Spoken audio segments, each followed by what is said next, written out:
Hey everybody, in today's video we're going to be looking at panning and zooming the map on the Suunto Vertical. I'm going to be doing it on the Suunto Vertical Solar. It shouldn't matter whether you got the solar or non-solar.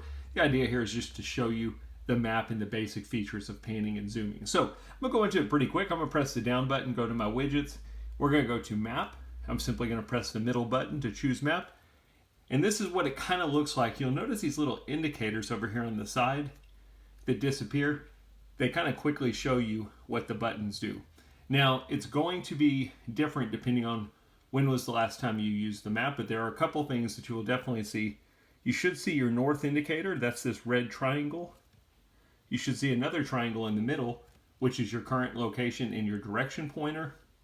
And then this is a little bit up for debate depending on your last setting, but what this is showing is I'm 1 mile up looking down. These lines that you're seeing are roads, and then this blue that you're seeing here is actually a lake. Now I'm using high contrast map. There are some different map views you can have as well. So let's just talk about panning and zooming. This is a touchscreen watch. I'm going to try not to use the touchscreen, but I could just start clicking and moving. I guess I could show you. I was trying to keep my fingerprints off of it. Can always press the middle button to take me back to the center. You'll notice that when I did that, it also brings back up that menu option, which is kind of nice, so I know what exactly these buttons are going to do for me.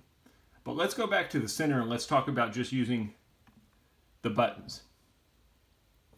You'll notice up top, there's a plus and a minus. I'm 1 mile up. If I press this, it zooms me in. So now I'm a half mile up. Press it again. Press it another time, I'm 500 feet. Another time, 200 feet. And then the lowest you can get is 100 feet above your current location. So that's what pressing the top button does. If I want to zoom out, I will press and hold. And that zooms me out. And it does it in increments just like we saw before. So 100 feet is the minimum. I wanted to zoom all the way out just to show you what the maximum looks like. The maximum value is going to be 10 miles.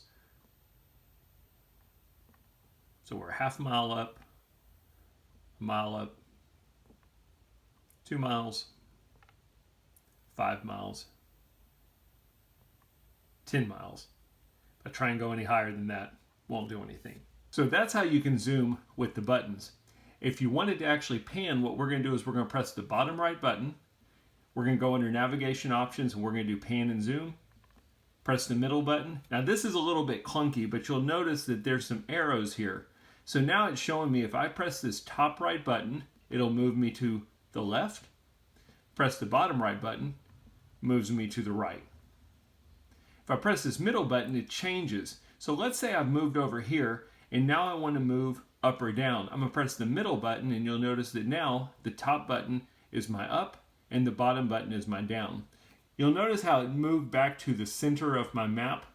There is a recalculation setting that you can adjust in there. So if you don't want it to do that, I'll show you that here at the end. But that's the negative, is if you have it set too quick, it makes it hard for you to go do a whole lot of panning and zooming, because in my case, after a few seconds, it's going to move me right back down. But this is how I would move up and down. If I wanted to change that, if I press the middle button again, I can do my zoom. Now it's showing a plus and minus, just like we did before, but I'm using two different buttons to control my zoom level.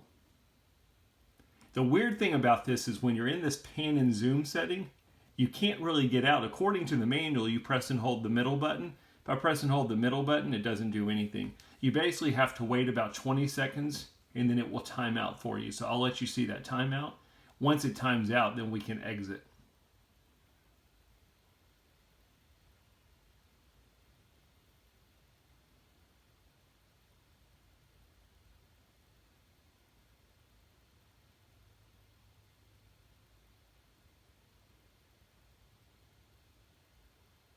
And there we go, there's the timeout. So now I can press the middle button to close.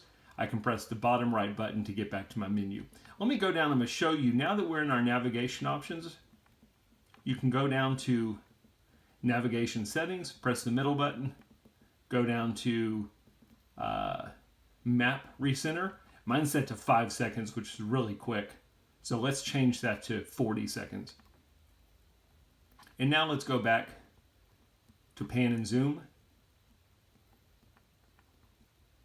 And you'll see that this time it's going to be a little bit better because I can move to the left, I can move to the right, I can move up, I can move down, press the middle button again, can zoom in. But I've got more time to make these adjustments because it's not going to recenter my map until it's been 40 seconds. But that's it. That's kind of your basic navigation on the map and using the pan and zoom feature. Again, while you're in it, wait for its timeout. There's really no way to get out because you're currently in one of the settings. If you keep pressing this middle button, it's just going to keep cycling you through left, right, up, down, zoom in, zoom out. But then when you get to this screen, you simply press the middle button, get you back to your widgets, and we are done using our map. So I hope that at least gives you an idea of how the pan and zoom feature works. As always, the video helped. Thumbs up are appreciated. Thanks for watching.